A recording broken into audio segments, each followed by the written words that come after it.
Hello, my name is Court, and in previous lectures I've talked about the electronic universe. And today I'm going to explain it in a little more detail. This is known as an electric meter. It tests voltage and current. Do you know why we would use something like this in medicine?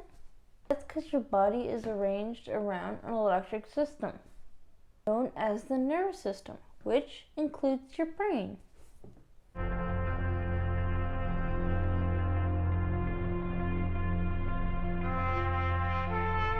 Conduction test can help doctors to locate a problem, whether it's in muscle fibers or in nerve fibers or neurons. As I said, nerve system is electronic system. Many nerve tests are based on electrics.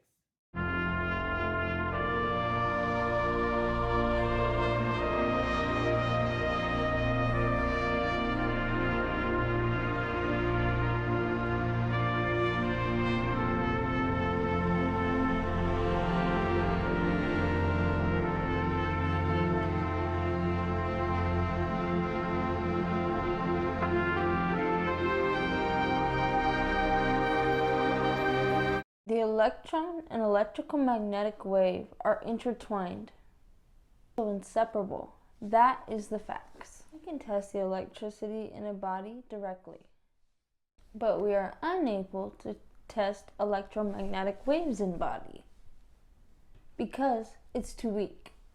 In the distant universe, we can examine the electromagnetic waves, although we can't measure the electric current in a distant universe.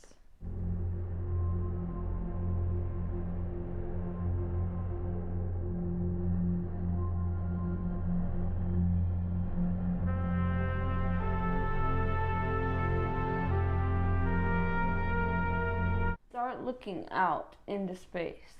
There's both a pacemaker and action potential. A pulsar is the pacemaker for a universe that is alive.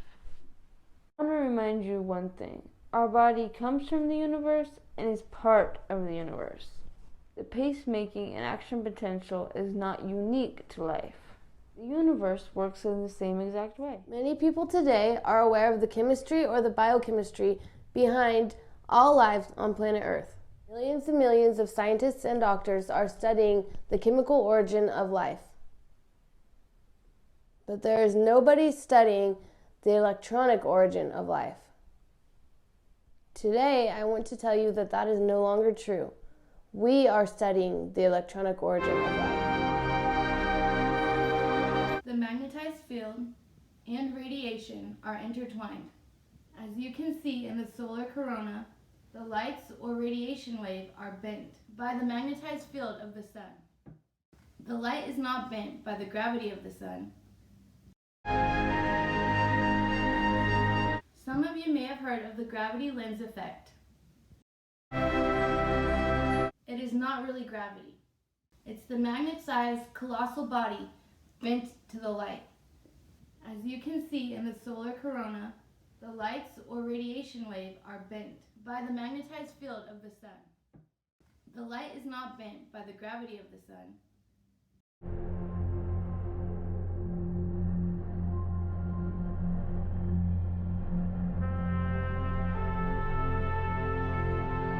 It is not really gravity. It's the magnet-sized colossal body bent to the light. If it were gravity, then the gravity lens effect should be everywhere. That's habitat medicine.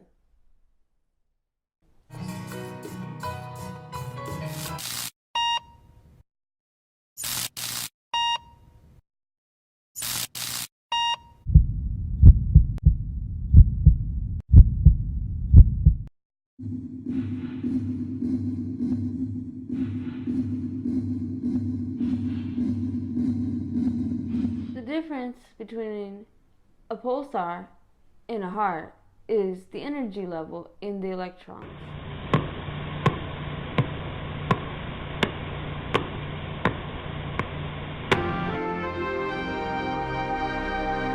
See a lot of electric activity in the universe based on what we witness in deep space.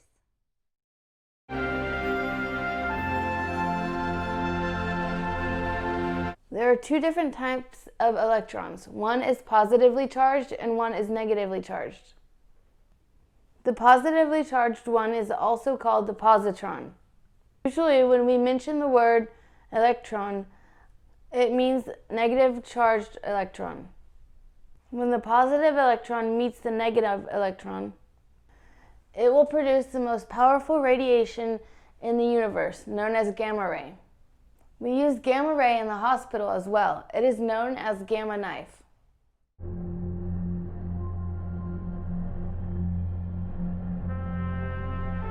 This is a microwave. It works with electricity and electromagnetic waves. Do you know if you leave an egg in a microwave and cook it, it will explode? If you give it enough power, it can make anything explode. The Japanese scientists have made the strongest magnetic field, up to 1,200 Tesla units. It makes an object float in the middle of the air against gravity. 1,200 Teslas is nothing compared to a neutron star or black hole. The power of that radiation can crack the nucleus of an atom. The power of that radiation can crack the nucleus of an atom. It will allow positively charged electrons to be released. It will allow positively charged electrons to be released. You can see there are two movements in the universe. Gravity, which pulls everything together. A perfect example is our Milky Way and the Andromeda. Those two galaxies are on the course for head-on collision.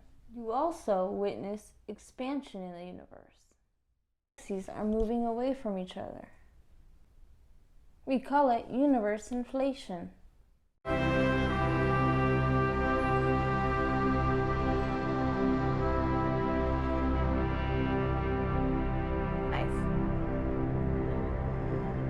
There is a Japanese experiment which demonstrates a magnetized field which can suspend an object in the air against gravity. If it's powerful enough, it can make an object explode. The energy involved in that test is nothing compared to the neutron star or black hole in space. Their power can break the nucleus of an atom to release a large quantity of positron. Those electrons are the fuel for those cosmos explosion.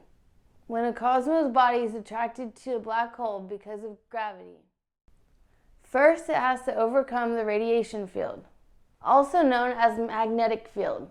Once the cosmos body falls into the black hole or in its vicinity, the gravity and the radiation will crack it, and it will release positive and negative electrons. In a sense, those engulfed cosmos body will participate in the growth of a new galaxy. The black hole takes in the old cosmos body, processes it, then gives birth to a new body. In a way, the black hole is the baby maker. The fate of our solar system is in the hands of the black hole, most likely located in the center of our Milky Way. The black hole is the center of all galaxies, whether it's active or inactive. Because the black hole provides the gravity pull, it keeps the galaxies staying together, just like the lady of the house keeps the family together.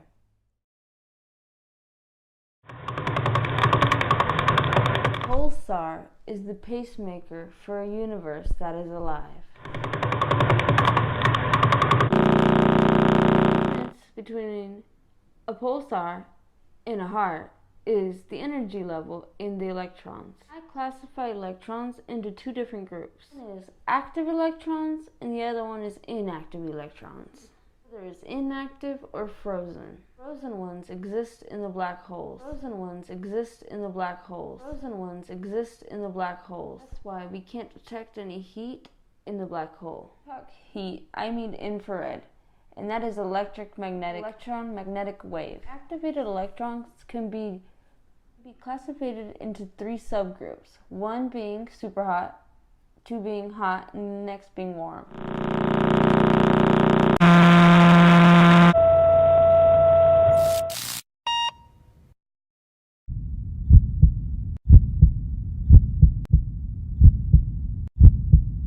electrons can be classified into three subtypes: super hot, hot, and warm. The ones that work for our body are warm. We observe in space are often hot or super hot.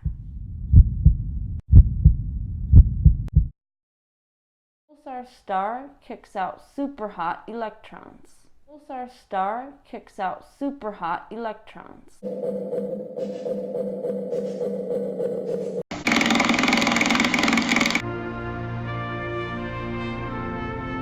The Big Bang Theory, there's not a single word mentioned about fuel or substrate behind the Big Bang. In addition, the universe microwave background doesn't support our universe starting from a single location, where the Big Bang exploded.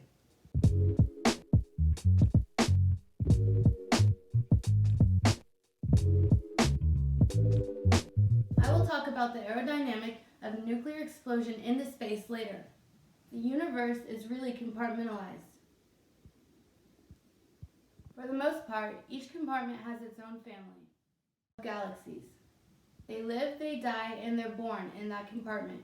It's like a tribe in one location.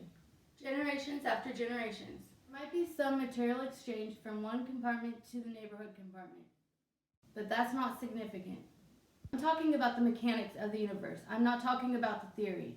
Our Earth is part of the universe. We share the same chemistry and the same physics. Look at your own hands. It's part of your body. Of course, it shares the same chemistry and the same physics as your body. You shouldn't have to question if your own hand belongs to your body, right? If you do have a question, that's not a scientific question. That's a medical question. And you would need to see a doctor for this question.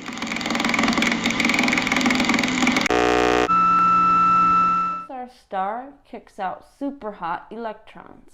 Most activated electrons are kicked out of the neutron star. The neutron star then becomes a black hole. Most activated electrons are kicked out of the neutron star. The neutron star then becomes a black hole. Most activated electrons are kicked out of the neutron star. The neutron star then becomes a black hole. Talk about the pulsars and the black holes in a different lecture. I want to talk about the extra potential in the pacemaking for a pulsar star. Keeps our part of the universe alive. Like your heart keeps you alive. It's not a philosophy statement. This is about mechanics. This is the year of 2020. I feel the time is right to talk about the mechanics of the universe, not the theory. Our pioneering work is made possible because of the institution of American democracy. Freedom of speech, particularly. Our pioneering work is also made possible because of the contributions of numerous scientists all over the world. This topic is nothing urgent. But for the people who are truly interested in the mechanics of the universe, you have to follow my path. Your intelligence will have the best return on this path, not to be wasted. You have to have the faith that our planet is part of the universe. They share the same physics and the same chemistry. Just like you have faith that your hand is part of your body. They share the same physics and the same chemistry. Don't let your imagination go wild. Departure from this faith. But I do want to give credit to those numerous theories from the past. They don't have the mechanical substance, but they do inspire generations of new scientists to be interested in the universe.